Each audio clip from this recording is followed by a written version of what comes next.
In front of me is TCL Plex, and today I would like to show you how you can connect it using Bluetooth.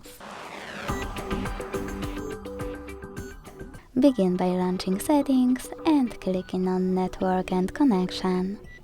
Then select Bluetooth and use gray switcher to activate it. Following that, tap on Pair New Device and wait for available ones to show. When they do, tap on the one you wish to connect to.